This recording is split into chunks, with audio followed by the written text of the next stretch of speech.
Chaque année, la veille de Noël, Sacha se rend dans la forêt jusqu'à une fontaine pour y faire un vœu. Cette fontaine est très particulière. Un arbre de plus de 1000 ans pousse au milieu. L'enfant aime jouer autour. Les animaux venus s'abreuver lui font l'honneur de se montrer. Ce matin-là, la petite fille se réveille tôt, chausse vite ses bottes et court jusqu'à la fontaine. À son arrivée, une terrible vision lui déchire le cœur. La fontaine est asséchée. La terre craquelée laisse apparaître les racines flétries de son arbre. Plus une goutte d'eau, plus de vie. L'enfant avance dans la forêt afin de trouver une explication à ce cauchemar. Les arbres semblent de plus en plus sombres. Des animaux sont enfermés dans les troncs. Les arbres, regards menaçants, l'observent. Son cœur bat fort, l'enfant est terrifié. C'est alors qu'elle entend une petite voix. « Sacha, je suis un elfe. Avec les miens, nous vivons dans la forêt si accueillante avant. Je t'attendais. L'eau ne coule presque plus, la forêt est malade, les animaux disparaissent. Traverse la forêt des ombres jusqu'au pôle sud, tu trouveras le Père Noël. Il tente de sauver la nature encore en vie. » Encouragée, elle reprend son chemin. Elle découvre les petites maisons des elfes cachées dans les arbres. La forêt semble de moins en moins hostile. Elle aperçoit des oiseaux multicolores, des tortues, des hippocampes, des phoques, des manchots. Un requin et une baleine nagent paisiblement. Les arbres sourient pour de vrai. Au milieu de cet aquarium multicolore, elle reconnaît le Père Noël. Un bonhomme tout rond à la mine joviale qui semble bien occupé. En effet, il prépare sa montgolfière. Il se retourne et s'adresse à elle. « Ah, te voilà. Nous partons pour le pôle Nord. Les animaux y sont en danger. Avec ton aide, nous pourrons les sauver. Monte dans la nacelle, nous n'avons pas de temps à perdre. Accroche-toi bien, nous allons traverser des tempêtes. Le voyage s'annonce difficile. » Ne faisant ni une ni deux, Sacha grimpe vite à bord de l'étrange engin, accroché à des nuages. Direction le pôle Nord. Le voyage fut comme le Père Noël l'avait annoncé. Sécheresse, ouragan, marée noire les avaient accompagnés jusqu'au pôle Nord. Ils atterrissent à la lisière d'une forêt. Comme au sud, la forêt n'était que l'ombre d'elle-même. Le Père Noël lui dit « N'aie pas peur, ils sont encore en vie, mais ils sont tristes de tout ce qu'ils ont vécu. Suis-moi, nous allons jusqu'à ma maison, je vais te raconter. » Alors, sur un ton devenu solennel, le Père Noël lui explique.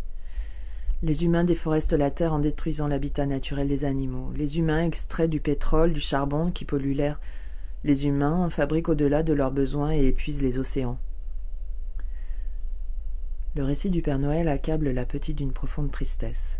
Les mots résonnent dans sa tête comme autant d'incompréhension. Pourquoi cette folie? La nature est si généreuse. Pourquoi les humains ne la protègent-ils pas? Ils ne peuvent pas vivre sans elle. Mais elle ne pose qu'une seule question au Père Noël. Pourquoi y a-t-il tant d'argent dans la forêt des ombres? Parce que c'est le poison des humains. À cause de l'argent, ils font de mauvais choix et détruisent la nature sans réfléchir aux conséquences. Le silence s'installe. On n'entend plus que leurs bottes qui s'enfoncent dans la neige. Sacha suit le Père Noël quand enfin ils arrivent à destination. Oh, des tigres, des éléphants, des singes, des abeilles, des loups, et un ours polaire assis juste à côté de la maisonnette. Et au milieu de la forêt de lumière, l'arbre à vœux au-dessus des autres se distingue. Elle n'a jamais rien vu d'aussi beau. Voilà ce que je voulais te montrer. Tu le reconnais? L'arbre à vœux, le premier arbre de tous les arbres. Ici, il est protégé. Si tu t'approches doucement et que tu te présentes à lui, il exaucera un de tes souhaits. Tout en l'écoutant, l'enfant sait déjà ce qu'elle doit faire. Elle se place devant l'arbre, ferme les yeux et prononce ces mots depuis son cœur.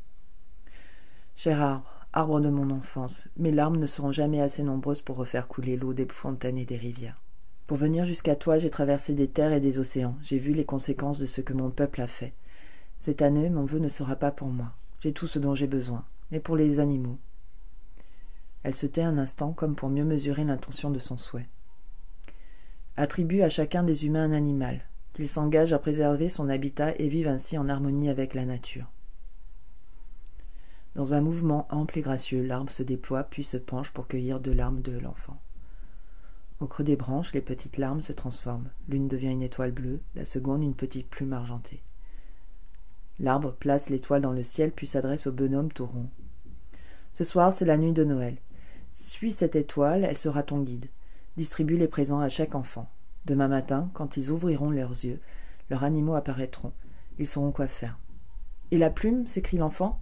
« Elle est pour toi, elle te révélera ton animal. » Cette nuit-là, le Père Noël sillonne le ciel du nord au sud et d'ouest en est, avec cette fois l'espoir que le cœur des humains soit apaisé et les animaux sauvés.